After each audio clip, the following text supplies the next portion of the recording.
Dans cette vidéo, je vais vous proposer un tour du monde en l'an 1180, qui va permettre de passer en revue les principaux pôles de vitalité de cette époque. Tous les monuments proposés en illustration seront contemporains de cette période. Par ailleurs, je précise que toutes les cartes seront à la même échelle, ce qui permettra de mieux percevoir les dimensions de chaque État. Démarrons ce voyage à Stirling, la capitale du royaume d'Écosse. Celui-ci est vassal de l'empire plantagenet qui s'étend de l'Angleterre à l'Aquitaine et qui est toujours dirigé par son fondateur Henri II, originaire de l'Anjou. Ça s'en ressent dans l'architecture locale qui voit se multiplier les abbayes et les châteaux forts dans le style franco-normand. L'ambiance ne change pas énormément lorsqu'on progresse vers le sud par les villes d'York et de Londres.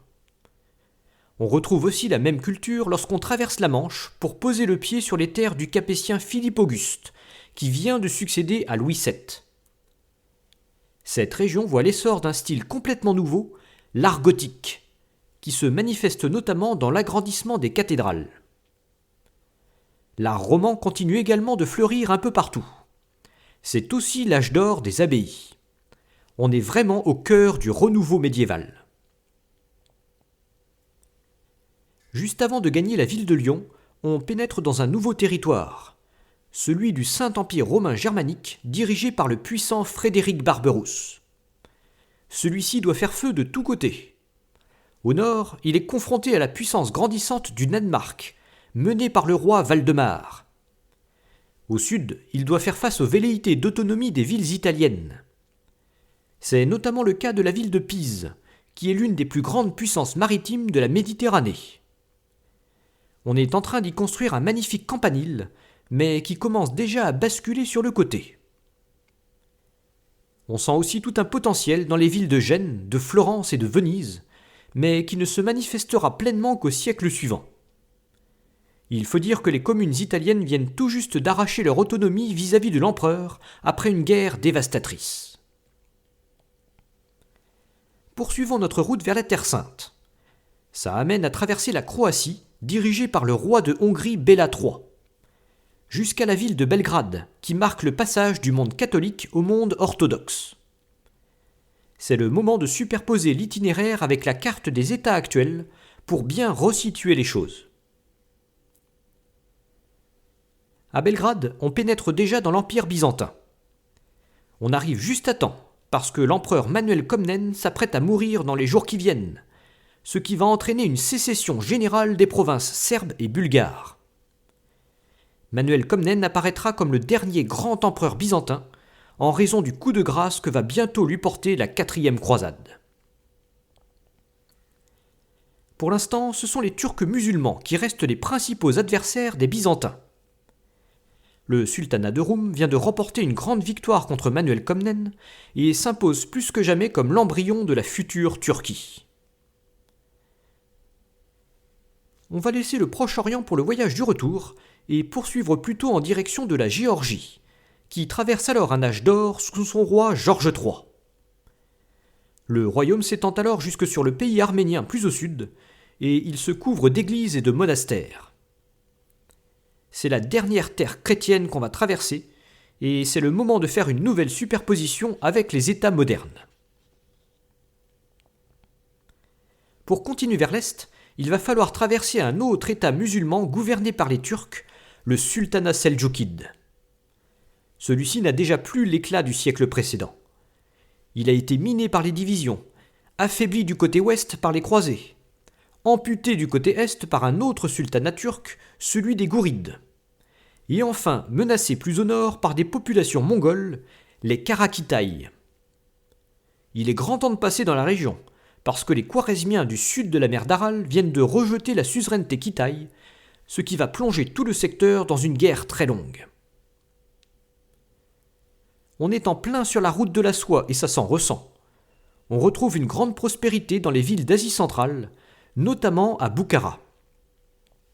Bien que les Kitaïs soient animistes, la population y est majoritairement musulmane. Finalement, le Ferghana constitue la limite orientale d'expansion de l'islam, et c'est là qu'on va faire un nouveau point en superposant l'itinéraire avec la carte moderne. La carte suivante permet de mesurer l'immensité des steppes qui restent à parcourir avant d'atteindre la Chine. Il faut d'abord traverser le désert du Taklamakan, avec l'aide des chameaux du Ferghana. Puis on arrive dans les steppes dominées par l'empire des Tangoutes, un peuple apparenté aux Tibétains. C'est là qu'on entre dans le domaine culturel de la Chine, notamment au niveau de la capitale située sur le fleuve Jaune. On remarquera que toute cette partie du voyage se trouve aujourd'hui intégrée à la Chine. En sortant de l'empire Tangoute, on délaisse enfin la zone de steppe pour entrer dans la Chine agricole traditionnelle. La Chine du Nord est alors dominée par un peuple d'origine mandchoue, les Jurchen, tandis que le sud reste dirigé par la dynastie chinoise des Song. La descente dans les plaines de Chine du Nord marque les retrouvailles avec un art rayonnant, essentiellement marqué par le bouddhisme. L'influence des Jurchen s'étend jusqu'au royaume de Corée à l'est, qui doit leur payer tribut. Un saut de ce côté-là permet de constater une identité coréenne marquée, couplée à une forte influence de la culture chinoise. C'est un constat similaire lorsqu'on franchit les détroits pour débarquer au Japon, si ce n'est qu'on arrive au plus mauvais moment. L'empire du Yamato vient de se séparer en plusieurs clans qui se livrent à une guerre sans merci. Ça débouchera bientôt sur l'époque des samouraïs. Il vaut mieux quitter cette terre de perdition pour retourner en Chine par voie de mer. L'arrivée en Chine du Sud est un véritable choc. On découvre un rayonnement économique et artistique encore plus vigoureux qu'en Chine du Nord. La civilisation chinoise est à son apogée, en dépit des divisions politiques. Après une rapide comparaison avec la carte actuelle, on va amorcer le voyage du retour en adoptant cette fois la route de la soie maritime. Après avoir longtemps longé la côte chinoise, on arrive finalement dans le Dai Viet, qui est l'embryon du futur Vietnam. La culture y est encore très proche de celle chinoise. Ça change complètement lorsqu'on aborde le Champa, une confédération de royaumes situés plus au sud, où l'on découvre pour la première fois l'influence indienne, caractérisée par un mélange de bouddhisme et d'hindouisme. Le royaume de Vijaya exerce même une certaine influence sur la grande puissance de la région, l'Empire Khmer. Même si celui-ci traverse une phase de troubles politiques, il n'en est pas moins à son apogée, incarné par le célèbre temple d'Angkor Wat, qui vient d'être construit. Si on poursuit notre périple vers l'ouest, on entre ensuite dans l'empire de Pagan, qui est lui aussi à son apogée. En particulier, les temples bouddhistes près de la capitale sont déjà innombrables. C'est toute l'Asie du Sud-Est qui traverse un âge d'or à cette époque. Pour remettre en perspective, voici une superposition avec la carte moderne. On va maintenant reprendre la mer pour voguer vers l'île aux épices par excellence, le Sri Lanka. Elle est dominée par un royaume bouddhiste qui est alors à son apogée. Quant à l'Inde, elle abrite de nombreux royaumes hindouistes ou bouddhistes, dont beaucoup sont en déclin à cette époque. À l'image des Sri Lankais, on va plutôt profiter des moussons pour voguer vers l'ouest à travers la pleine mer, jusqu'à atteindre le port commercial d'Aden. La région vient tout juste de passer dans l'orbite de l'empire ayoubide centré sur l'Égypte, sous l'impulsion de Saladin. Il a ainsi voulu renforcer le contrôle sur cette route commerciale qu'on appelle la route de l'encens. Elle passe par les villes saintes de La Mecque et de Médine avant d'atteindre le Proche-Orient. On va faire une nouvelle superposition avec la carte des États modernes avant de passer aux retrouvailles avec la Méditerranée. Saladin est en train d'asseoir son autorité sur la Syrie, qui correspond au cœur de la résistance contre les États croisés. Il est sur le point de reconquérir Jérusalem, ce qui va bientôt initier la troisième croisade. La région est d'ailleurs couverte de châteaux construits par les croisés, dont beaucoup ont déjà été repris. On va maintenant reprendre la mer à bord d'une flotte normande qui va nous emmener directement vers un royaume issu de la grande époque des Vikings, le royaume de Sicile.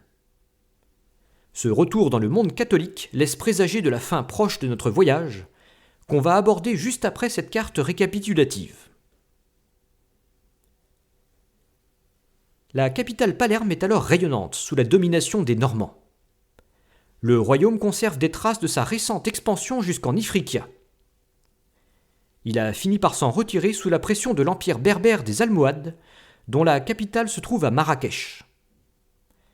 Cet empire couvre non seulement tout le Maghreb, mais aussi le sud de l'Espagne.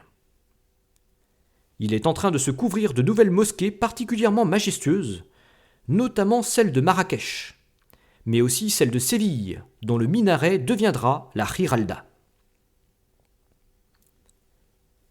Le reste de la péninsule ibérique est encore divisé entre de nombreux royaumes chrétiens. On se propose de passer par la Castille, dont la capitale est Burgos, ce qui va être l'occasion de retrouver le style roman des abbayes françaises.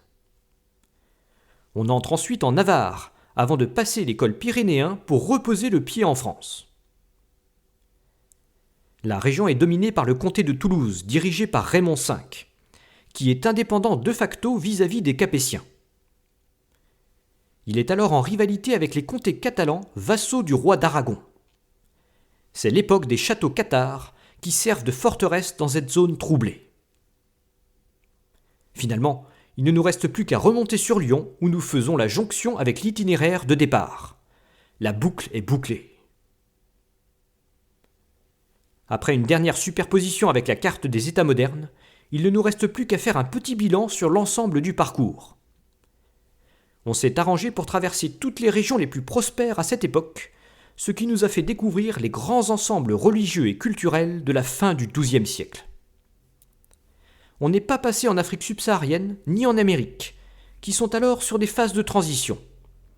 Il vaudra mieux revenir à une autre époque pour ce type d'itinéraire.